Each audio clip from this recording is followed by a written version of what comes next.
I don't see a greater global threat than what Russia is doing in Ukraine today to the international order. Ukraine and what's happening in Ukraine has geopolitical consequences, and there's a strategic interest that all Western democracies and all Western democratic structures have a clear interest in how this issue is resolved. Canada has a particularly special relationship with Ukraine, and we'll come back to that. But it's much bigger than just about Canada and Ukraine.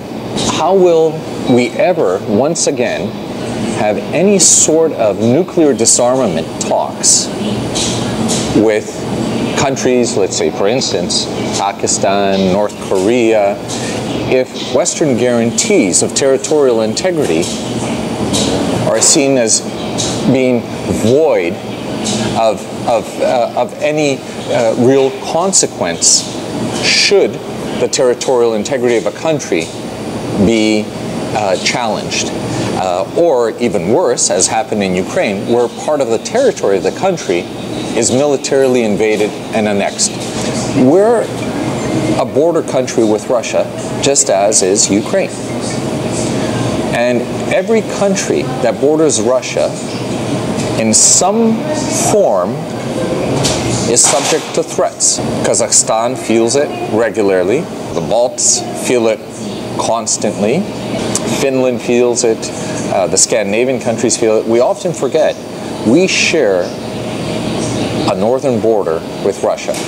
And let's not forget that several years ago, a special submersible was sent with a specially developed titanium Russian flag to plant on the bottom of the Arctic seabed, staking a claim for Russia. And people laughed about it. Actually, our foreign minister at that time laughed about it, saying, you know, this isn't the 16th century that you go around planting flags and claiming territory. I'm sorry, but Putin's mind frame is from a different century. You know, he sees himself as a new tsar, and that's exactly what they do. That's how it began in eastern Ukraine, by Russian agents of the FSB, of the GRU, their intelligence services, coming into eastern Ukrainian towns, taking down the Ukrainian flag and putting up the Russian flag. And it needs to be taken seriously. So all of those bordering countries have a strategic interest to contain Russia.